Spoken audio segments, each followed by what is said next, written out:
Hi, I'm Patrick Dudemeister. In this screencast I will be talking about linear and foldback narrative in video games.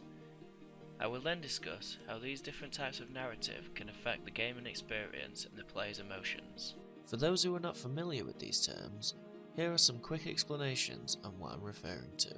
Narrative: a spoken or written account of connected events, a story. In this case, we'll be using the word narrative to reflect the story in video games. Linear: of, relating to, or resembling a line. Straight. Games with a linear narrative could include Uncharted and Crash Bandicoot by Naughty Dog, or Mario by Nintendo. Foldback narrative: non-linear stories further subdivided as branching or foldback stories. Games with foldback narrative could include Suikoden by Konami, or Dragon Age and Mass Effect by BioWare. So what could these types of narrative actually look like? This graph is a perfect example of how linear narrative would work.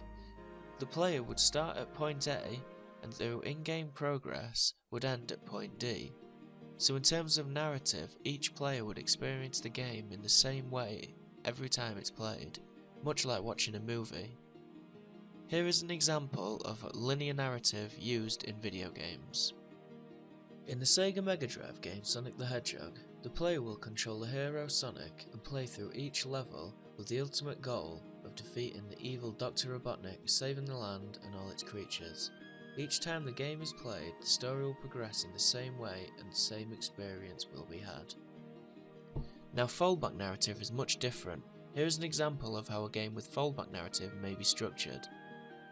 As you can see, it is much more complex with different paths to take or decisions to be made.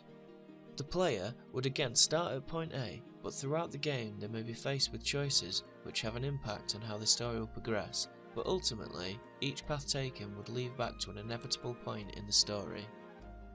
So foldback narrative gives the feeling of a more personalised gaming experience, because the player gets to choose how the story might progress. Here is an example of foldback narrative. In the PlayStation 1 game Suikoden 2 by Konami, the player controls a kid who becomes the leader of an army which is at war. At a certain point in the game, the main character's sister explains how she's sick of fighting and asks if he would like to run away from it all. If the player chooses to run, this triggers a new section to the story, which would not have happened if the player decided to stay. This new section will inevitably come to an end, and the player will be back as leader of the army. And as consequence for his actions, a friend has been killed because of him. So as you can see, the plotline started the same, then branched away, but then had to fold back to the main story, hence the name foldback narrative. This scenario also shows elements of branching narrative, as the player has now created a new timeline in-game, because the character which died will never come back. Here is an example of what branching narrative could look like. Branching narrative works a lot like foldback narrative, but with more paths to take and decisions to be made, which may lead to different outcomes. Games which use branching narrative will typically have multiple endings caused by the choices you made in-game.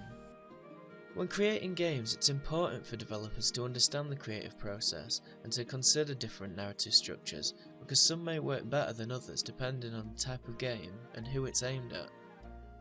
A good example of this would be Final Fantasy XIII by Square Enix. Final Fantasy XIII is a Japanese role-playing game which received a lot of bad feedback because of its linear storyline and gameplay. Motomu admitted deliberately using a linear story structure so the player could focus more on the narrative, just like they would a movie, but was this the right decision? So did fans not like this because they were expecting it to be like other RPGs such as Skyrim by Bethesda or Kingdom of Amalur by EA Games, which both use very non-linear narratives in terms of storylines and gameplay. In some games such as the Uncharted series or The Last of Us by Naughty Dog, people don't seem to question the linear story structure, so is this because these games belong to the action-adventure genre instead of role-playing game? So how can the difference in narrative affect the player's emotion? As I previously stated, the linear story structure is similar to that of a movie, and people get emotionally involved when watching movies. So in a way, linear video games are seen as interactive movies which the player would get emotionally invested in. Here is an example of a sad event in a linear story. In the game Final Fantasy VII by Squaresoft, one of the main characters dies fairly early on in the game, and it's quite an upsetting scene if you're emotionally involved in the story. This scene was featured as number 1 in IGN's top 100 video game moments. But this is a linear story structure, so this means there is nothing the player could have done differently to save her. But does that matter? In Suikoden 2 there is a scene where the main character's sister is shot and killed, but as this game has a foldback narrative, the death could have been avoided if the player met the requirements beforehand.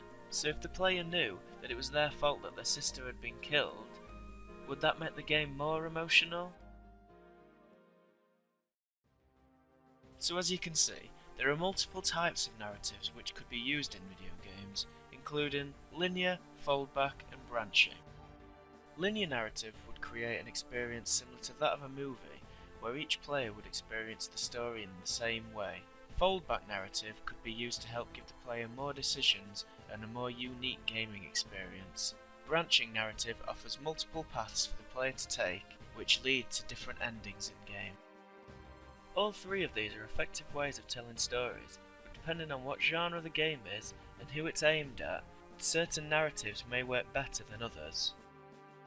Giving the players more options and things to choose from may work in some cases, but to tell a good story, Final Fantasy VII has proved with a linear narrative, a memorable and emotional experience can still be had. In terms of narrative structure, video game developers need to consider who their audience is and what sort of gaming experience they want from their product. Thank you for your time.